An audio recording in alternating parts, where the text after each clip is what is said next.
سيدي السلام عليكم، مرحبا بكم معنا في فيديو جديد من مدغشقر. فيديو جديد يجينا من القصر الرئاسي هذا. القصر هذا هو أعلى نقطة في أنتاناناريفو لهنا. تو من بعد تشوفوا حتى لي في بانوراميك اللي باش نعملوها. باش يكون معنا جيد باش يفسر لنا قصة القصر هذا اللي تحرق عام 1995. هو القصر الرئاسي اللي كانت فيه الملكات اللي كانوا موجودين لهنا في مدغشقر. ومعنا الجيد باش يحكي لنا على كل الحقبات التاريخيه، وباش نعملوا بكم دوره. الحقيقه للاسف ممنوع انه ندخلوا نشوفوا القصر من داخل والحاجات هذية، لكن على الاقل نشوفوا يحكي لنا على تاريخ القصر هذايا اللي تحرق عام 1995. ابقوا معنا في الفيديو هذايا وتبعونا من مدغشقر. L'aigle, en fait, ça venait de Napoléon III de France, donné en tant que cadeau pour notre première reine, Rana Valuna. Et d'ailleurs, je vais vous dire qu'il y avait une époque, Madagascar était plutôt matriarcale, parce qu'il y avait plus de reines et moins de rois. Même s'il y avait moins de rois, l'un des rois était assassiné légalement par étranglement à l'intérieur de son propre palais. Lui, il y avait une expression qui dit que c'était un tocard. Parce que lui, il aimait trop boire et qu'il y avait une époque, il avait signé une traité qui donne d'autorisation aux étrangers, surtout les Français bien sûr, d'exploiter Madagascar librement et que les Malgaches n'étaient pas si contents bien sûr. Il parlait avec ce roi, mais il n'a pas réagi. Donc ils ont payé 3 espions tueurs, introduisent la nuit et ils ont étranglé Radama II, il s'appelait Radama II, et qu'après le mort de Radama II, il n'y avait plus des rois qui succédaient en tant que souverains, mais il y avait 3 dernières reines, et que c'était l'époque sur laquelle Madagascar était matriarcale. Et il y a une autre palais. Le Premier ministre était l'époux des 3 dernières reines de Madagascar, successivement. On a reçu des canons, des fusils qui se trouvent à l'intérieur, c'était de la part des Anglais, afin de lutter contre notre colon. Je rappelle que la colonisation, ça a commencé en 1896 jusqu'à 1960, l'époque où on a reçu notre indépendance.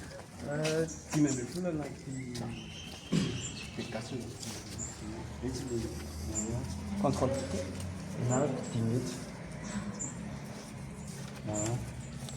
Ok, merci. On peut avancer alors. Il faut que je vous rappelle aussi qu'il y avait le feu le 6 novembre 1995. Tout a été brûlé, ravagé par le feu. Et malheureusement, le gouvernement disait que c'était un accident. Mais si on creuse un peu l'histoire, c'était un acte criminel en fait. Problème politique entre nos leaders. Et que c'est pour cela qu'il y avait le feu le 6 novembre 1995. Mais le gouvernement, ils ont commencé la restauration en 2020, ils ont fini en 2023. C'est-à-dire que ça a pris presque 3 ans, la restauration de tout ce qu'on va voir pendant notre visite. Et qu'il faut que je vous dise aussi que à chaque arrivée des rois et reines au pouvoir, ils ont construit leur propre palais afin de marquer leur règne sur ce territoire royal. Et qu'on n'a pas seulement que leur palais, mais on a aussi leur tombeau. Et tant que vous êtes à Madagascar, tant que nous sommes à Madagascar, on n'a pas le droit de montrer le tombeau comme ça, de pointer au tombeau.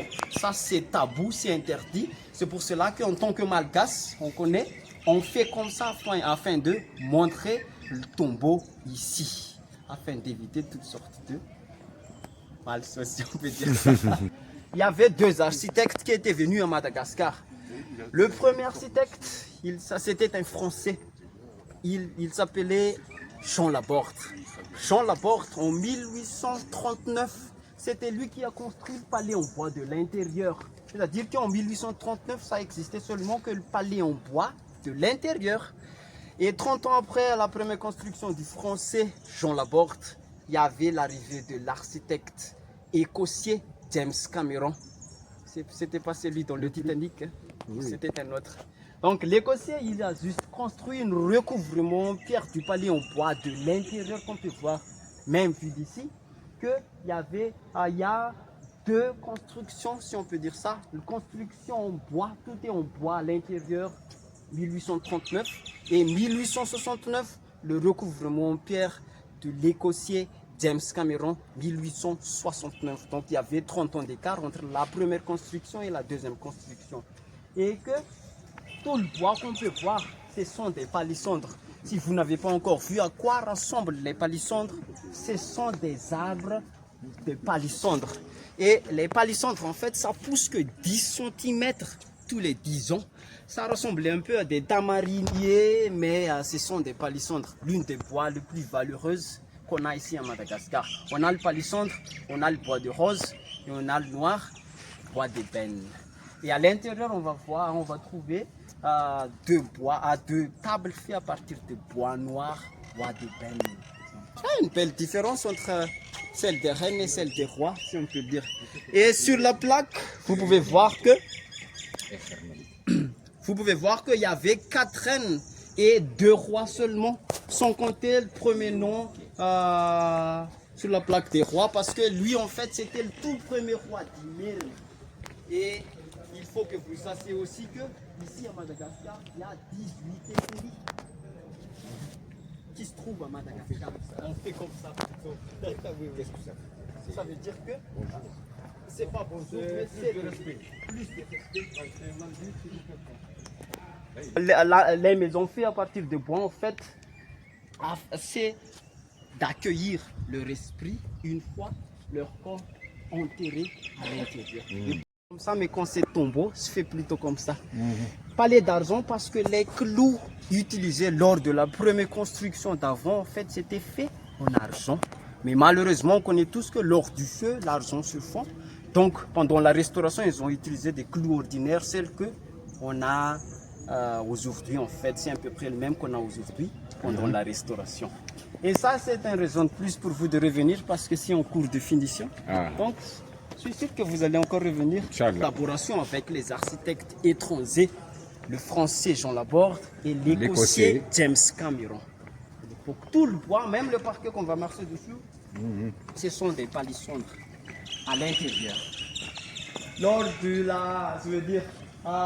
de la construction en pierre, en fait, ce ne sont pas n'importe quelle pierre, mais ce sont des granites. Soit granit rose, soit granit gris, en fait. Vous pouvez toucher un peu, si vous voulez, les bois de palissandre.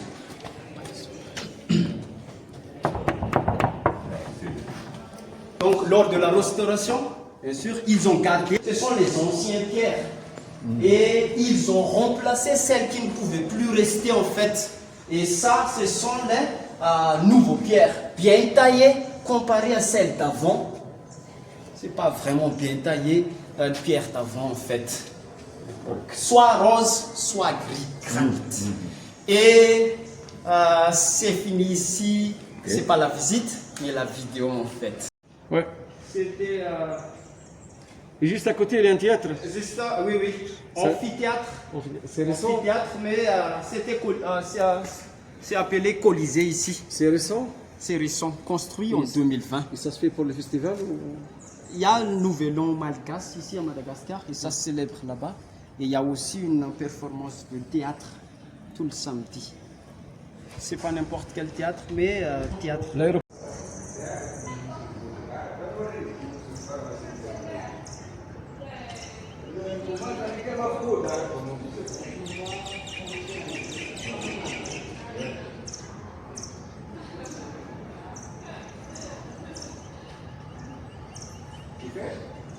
Ah,